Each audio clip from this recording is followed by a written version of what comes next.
Hello, जय स्वामीनारायण। तो last 2 lectures की अगर हम बात करें तो दोनों लेक्चर्स के अंदर हमने सबसे इम्पोर्टेंट पॉइंट देखे हैं। तो एक पॉइंट कौन सा था?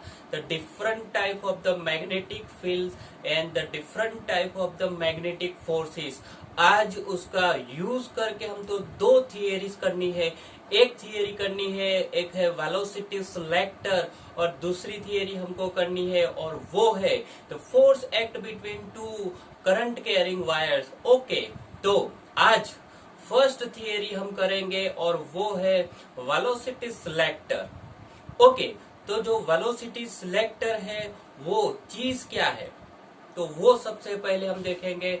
ओके, तो एक्चुअली ये जो वेलोसिटी सिलेक्टर है एक ऐसी सिस्टम है। मान लो कि कोई वेलोसिटी सिलेक्टर है तो एक ऐसी सिस्टम है कि अगर उस पर हम अलग अलग टाइप के पार्टिकल्स उस पर इंसिडेंट करते हैं, तो जो भी एक फिक्स वेलोसिटी वाला पार्टिकल है, कोई एक फिक्स वेलोसिटी वाला पार्टिकल ही उसके अंदर से अनडिफ्लेक्टेड मूव होगा। उसके अलावा जितने भी पार्टिकल होंगे, यानी वो कोई फिक्स वेलोसिटी के अलावा जितने भी पार्टिकल्स होंगे वो अलग डायरेक्शन में डिस्ट्रीब्यूट हो जाएंगे, अलग अलग डायरेक्शन में वो डिफ्लेक्ट हो जाएंगे। यानी ए सिस्टम क्या करती है कि कोई फिक्स वेलोसिटी वाला जो पार्टिकल है उसी को वो अपने में से अनडिफ्लेक्टेड मूव होने देती है, यानी एक फिक्स वेलोसिटी वाले पार्टिकल को वो चूज करती है, सिलेक्ट करती है, इसीलिए उसको हम बोलते हैं वेलोसिटी सिलेक्टर। तो चलो, सबसे पहले हमको ये देखना है, अगर हमको कोई वेलोसिटी सिलेक्टर बनाना है तो how can we make a velocity selector. एकदम इजी है। सिर्फ हमको क्या करना है, हमको इसमें दो फील्ड चाहिए, सिर्फ दो फील्ड, दूसरा कुछ भी नहीं चाहिए। एक फील्ड कौन सा है? इलेक्ट्रिक फील्ड, और दूसरा कौन सा है? Magnetic field. तो इलेक्ट्रिक फील्ड कैसे जनरेट किया जा सकता है? कोई एक बड़ा कैपेसिटर ले लो, एक अपर प्लेट लोअर प्लेट दोनों के बीच में एक इलेक्ट्रिक फील्ड जनरेट हो जाएगा। मैग्नेटिक फील्ड कैसे जनरेट कर सकते हैं? तो एकदम सिंपल है। मैग्नेटिक फील्ड के लिए क्या करना है, दो मैग्नेट लेने हैं तो दोनों के बीच में एक मैग्नेटिक फील्ड जनरेट हो जाएगा। पर सबसे इंपॉर्टेंट चीज क्या है वेलोसिटी सिलेक्टर के अंदर? जब भी हमको कोई भी वेलोसिटी सिलेक्टर बनाना है तो कंपलसरी इलेक्ट्रिक फील्ड और मैग्नेटिक फील्ड दोनों एक दूसरे को परपेंडिकुलर ही होने चाहिए। अगर ऐसा कोई इलेक्ट्रिक फील्ड और मैग्नेटिक फील्ड जो दोनों एक दूसरे को परपेंडिकुलर है, ऐसा कोई सिस्टम हमने क्रिएट किया, it's called the velocity selector. Okay, तो सिंपल, वेलोसिटी सिलेक्टर क्या चीज है? ओके, तो वेलोसिटी सिलेक्टर हमने बना दिया। अभी हमको क्या करना है, वेलोसिटी सिलेक्टर हमने बना दिया, अभी कि हमको कोई एक फिक्स वेलोसिटी, कोई एक फिक्स वेलोसिटी वाला पार्टिकल ही हमको सिलेक्ट करना है। तो जो हमको पता नहीं कि भाई कौन सी वेलोसिटी इसमें से सिलेक्ट होगी नहीं होगी, पर जितने भी पार्टिकल है सभी को अगर हम उस पर इंसिडेंट करते हैं तो एक चीज ध्यान रखना है, जो भी पार्टिकल को इसके अंदर हम एंटर करते हैं वो कंपलसरी इलेक्ट्रिक फील्ड और मैग्नेटिक फील्ड दोनों को परपेंडिकुलर होना चाहिए। ओके, यानी हमको तीन चीज ध्यान में रखनी है। एक्चुअली वेलोसिटी सिलेक्टर में दो ही चीज होती है, इलेक्ट्रिक फील्ड और मैग्नेटिक फील्ड दोनों परपेंडिकुलर। पर ध्यान क्या रखना है, जो पार्टिकल को भी हम एंटर करते हैं वो भी उसको परपेंडिकुलर होना चाहिए। ओके, तो जो वेलोसिटी सिलेक्टर है उसके अंदर हमने तीन इंपॉर्टेंट चीज देखी। वो उसका जो ब्लॉक डायग्राम है यानी कि फिगर है वो यहां पर हम ड्रॉ करेंगे। ओके, तो सबसे पहली बात कि इलेक्ट्रिक फील्ड मैग्नेटिक फील्ड दोनों कैसे हैं? परपेंडिकुलर।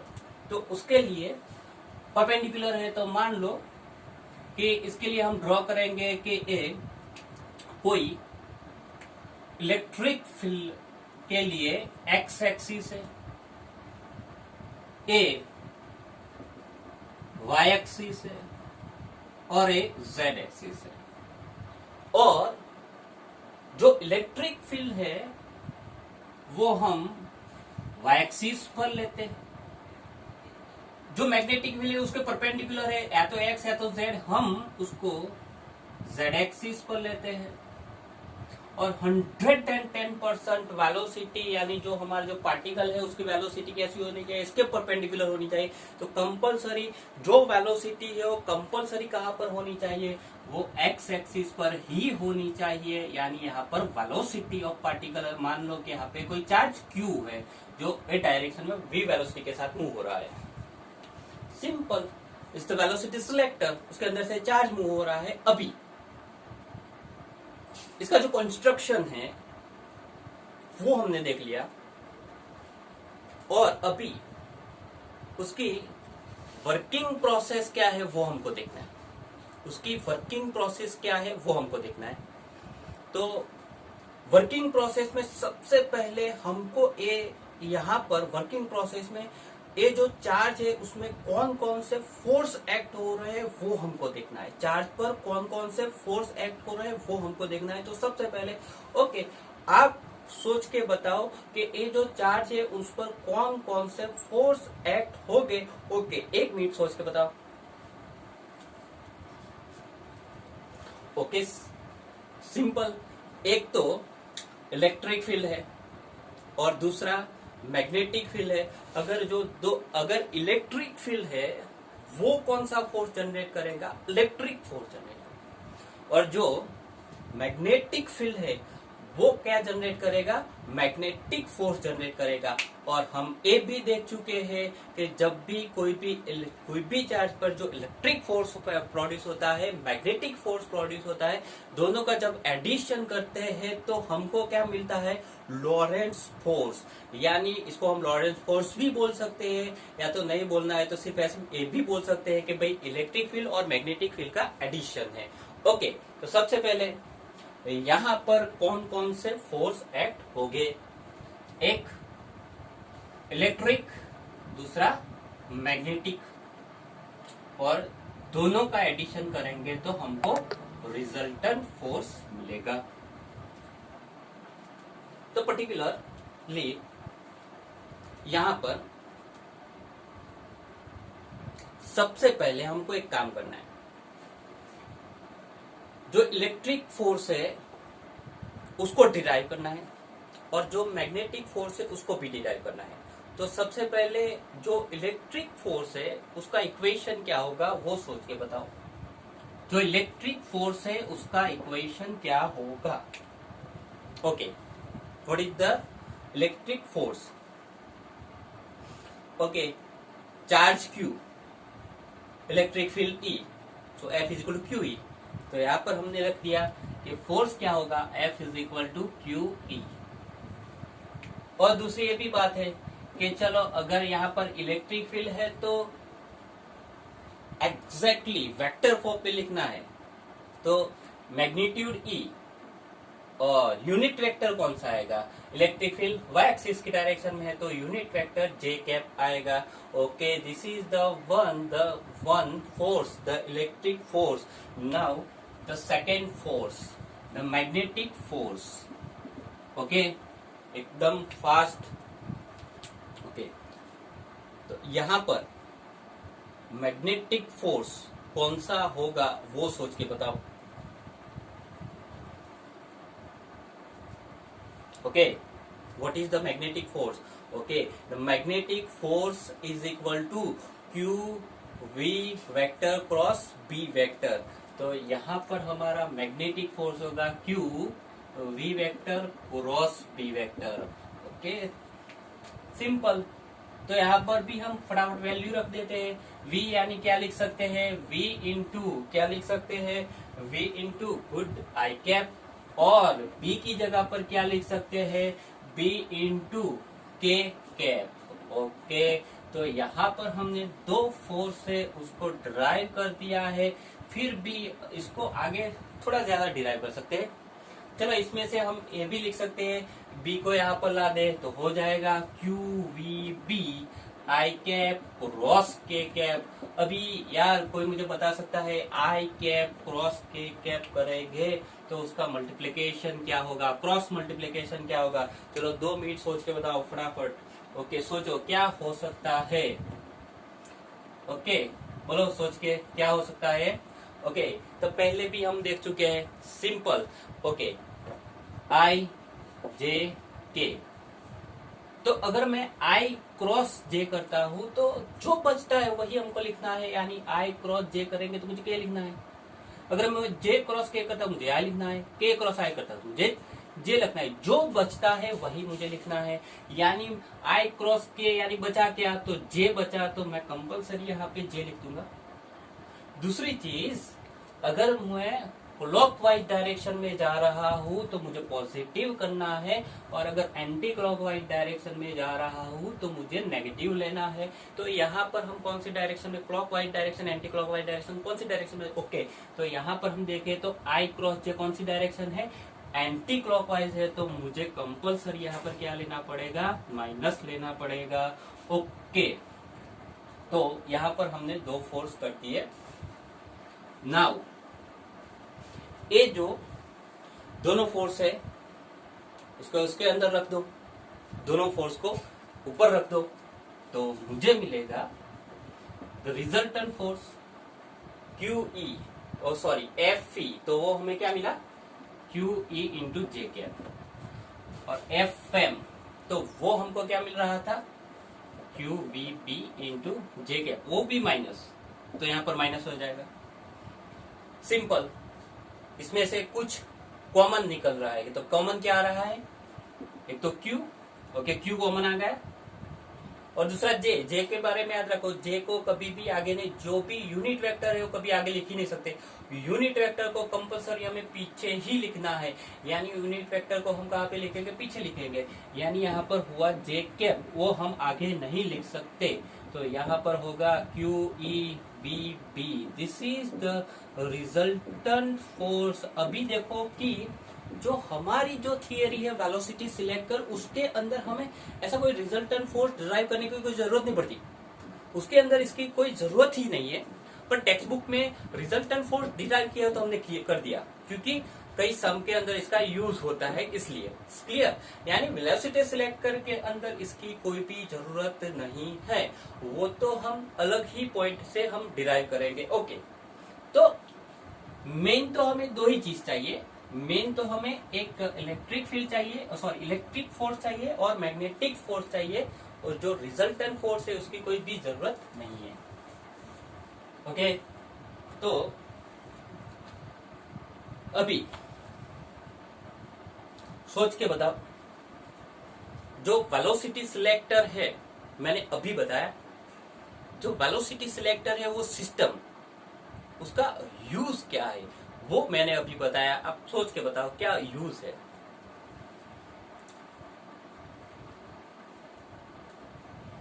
ओके, तो अभी हमने देखा था कि एक कोई ऐसी सिस्टम है कि कोई एक फिक्स वेलोसिटी वाला पार्टिकल ही इसके अंदर अनडिफ्लेक्टेड मूव होगा, स्ट्रेट मूव होगा, इसके अलावा जितने भी पार्टिकल है वो डिफ्लेक्ट हो जाएंगे। यानी एक कैसी सिस्टम है जिसमें फिक्स वेलोसिटी वाला पार्टिकल अनडिफ्लेक्ट मूव, तो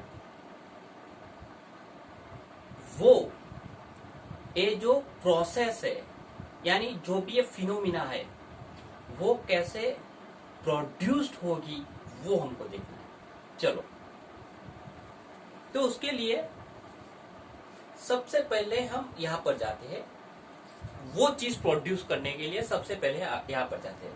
पहले देख के बताओ कि एकदम इंपॉर्टेंट चीज, एकदम आपको सोच के बताना है कि यहाँ पे जो दोनों फोर्स है, एक तो इलेक्ट्रिक फोर्स है, दूसरा मैग्नेटिक फोर्स है, तो इलेक्ट्रिक फोर्स कौन सी डायरेक्शन में होगा, मैग्नेटिक फोर्स कौन सी डायरेक्शन में, तो सोच के बताओ। कई चीज है आपके पास, कई फंडामेंटल भी है जिसके अकॉर्डिंग हम ये भी सोच सकते हैं कि इलेक्ट्रिक फोर्स कौन सी डायरेक्शन, मैग्नेटिक फोर्स कौन। ओके, आप सोच के बताओ कि भाई इलेक्ट्रिक फोर्स कौन सी डायरेक्शन में होगा, मैग्नेटिक फोर्स कौन सी डायरेक्शन में होगा। ओके यार, सिंपल देखो, कोई एक्स्ट्रा लॉजिक हम नहीं लगा रहे, सिंपल यहाँ एक्स्ट्रा लॉजिक को जाने दो। यहाँ पर देखो, हाँ कौन सी डायरेक्शन है, जे कैप, यानी जे कैप यानी जो इलेक्ट्रिक फोर्स है वो जे कैप की डायरेक्शन में है, समझ गए। तो इलेक्ट्रिक फोर्स जे कैप की डायरेक्शन में, अभी तो समझ में आ गया ही होगा कि जो मैग्नेटिक है फोर्स है वो कौन सी डायरेक्शन में होगा, ओके, वो माइनस जे के डायरेक्शन में होगा, यानी नीचे की डायरेक्शन में होगा, okay. So this is J magnetic force, okay. तो दोनों फोर्स है वो हम समझ गए, सिंपल। तो यहाँ पर अकॉर्डिंग टू फिगर हमको क्या मिलता है कि भाई इलेक्ट्रिक फोर्स ऊपर है और जो मैग्नेटिक फोर्स है वो नीचे की डायरेक्शन में, दोनों अपोजिट डायरेक्शन में है। अभी एक बात, मोस्ट इंपॉर्टेंट पॉइंट, यहां पर जो इलेक्ट्रिक फील्ड है और मैग्नेटिक फील्ड है उसको हम चूज करेंगे।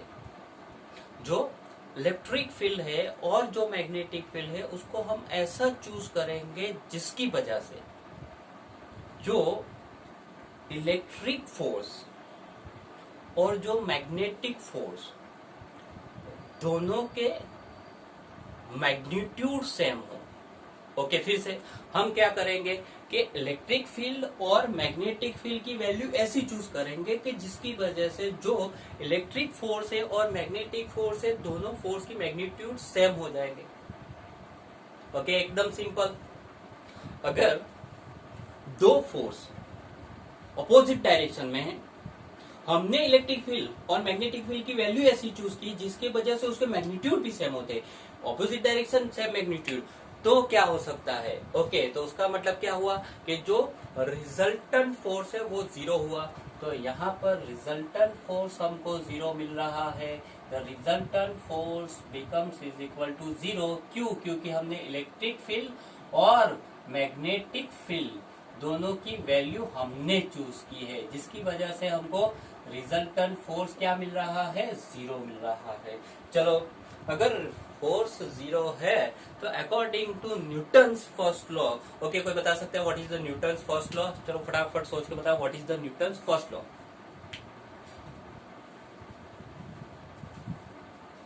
Okay, good. What is the Newton's first law? यानी जब फोर्स एब्सेंट है, फोर्स लग ही नहीं रहा है, तो जो स्टेडी ऑब्जेक्ट है वो स्टेडी रहे, और जो ऑब्जेक्ट मूविंग कंडीशन में है उसकी वेलोसिटी कांस्टेंट होगी। Is the Newton's first law. कब? जब फोर्स जीरो है तब। तो यहाँ पर भी फोर्स जीरो है तो वेलोसिटी कैसी होनी चाहिए, कांस्टेंट होनी चाहिए।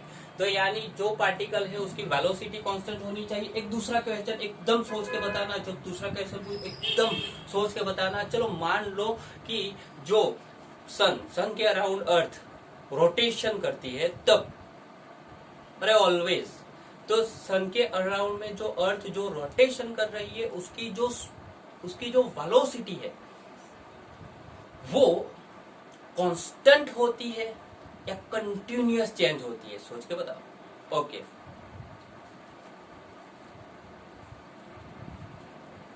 ओके, गलत आंसर।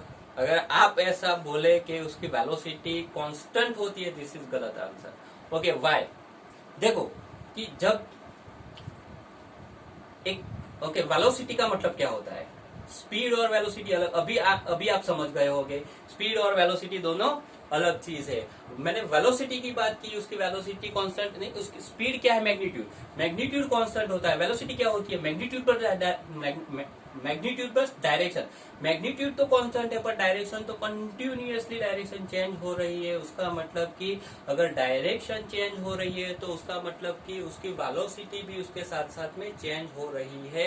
यानी अर्थ में जो भी वेलोसिटी हो कंटिन्यूअस चेंज होती है। यहाँ से हमको एक फंडामेंटल हमको यूज करना है। कौन सा फंडामेंटल, वो मैं बोल रहा हूँ। फंडामेंटल क्या है कि जब वेलोसिटी कांस्टेंट होती है तो मैग्नीट्यूड तो कांस्टेंट होना चाहिए, उसके साथ साथ में उसकी डायरेक्शन भी कांस्टेंट होनी चाहिए।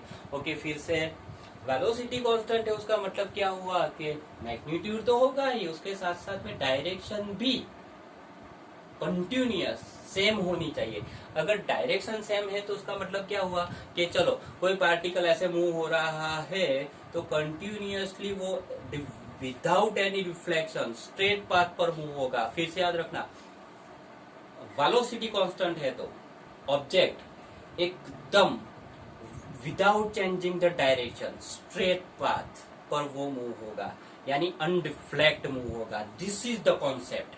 हमें एक कॉन्सेप्ट का यूज करना है। अगर फोर्स जीरो है तो वेलोसिटी जीरो है, सॉरी वेलोसिटी कांस्टेंट है। अगर वेलोसिटी कांस्टेंट है तो उसकी डायरेक्शन भी कांस्टेंट है, यानी वो अनडिफ्लेक्ट मूव होता है। यानी हम यहाँ पर यूज करेंगे कि रिजल्टेंट फोर्स जीरो है तो वो अनडिफ्लेक्ट मूव होगा। यही तो हमको करना है। यानी अभी देख लो, एक बात हम समझ गए कि अगर हम इलेक्ट्रिक फील्ड और मैग्नेटिक फील्ड ऐसे चूज करते रिजल्टेंट फोर्स जीरो होगा, तो कोई एक पार्टिकल है जो उसमें अनडिफ्लेक्ट मूव होगा, उसके अलावा जितने भी पार्टिकल है वो तो डिफ्लेक्ट हो गए। तो ये जो पार्टिकल है, ये कौन सा पार्टिकल है कि जो अनडिफ्लेक्ट मूव होता है? ऐसा कौन सा पार्टिकल है जो अनडिफ्लेक्ट मूव होता है? तो वही हमें डिराइव करना है। चलो अभी क्या काम करना है, कौन सा पार्टिकल अनडिफ्लेक्ट मूव होगा वही हमें डिराइव करना है। तो उसके लिए एक कॉन्सेप्ट यूज करते हैं। रिजल्टेंट फोर्स जीरो है, रिजल्टेंट फोर्स क्यों जीरो हुआ? तो अभी तो हमने बताया कि जो दो फोर्स है, ओके आप बता दो चलो कि यहाँ पर रिजल्टेंट फोर्स जीरो क्यों हुआ, वो आप बता दो। ओके कि जो इलेक्ट्रिक फोर्स है, मैग्नेटिक फोर्स है, दोनों अपोजिट डायरेक्शन में है और उसके अलावा दोनों के मैग्नीट्यूड सेम है। तो उसी का यूज करते हैं। यहाँ पर एक ले लो इलेक्ट्रिक फील्ड, दूसरा ले लिया मैग्नेटिक फील्ड, दोनों का मैग्नीट्यूड सेम है, उसी का यूज करेंगे। क्यों? क्योंकि रिजल्टेंट फोर्स जीरो है। ओके, इलेक्ट्रिक फोर्स क्या है? तो आप बोलोगे क्यू ई जे कैप। चलो मैं यहाँ पर जो वेक्टर है उसका यूज नहीं करूंगा, मैग्नीट्यूड यूज करूंगा, क्योंकि मुझे तो इक्वेशन ही डिराइव करना है। ओके, दूसरा एफ है मैग्नेटिक फोर्स क्या है? मैग्नेटिक फोर्स भी ये है Q V B minus J cap. यहाँ पर भी फिर से सिर्फ मैग्नीट्यूड ही यूज करूंगा। चलो अभी आंसर क्या आ रहा है? तो क्यू क्यू कैंसल और v इज इक्वल टू होता है E बाई बी।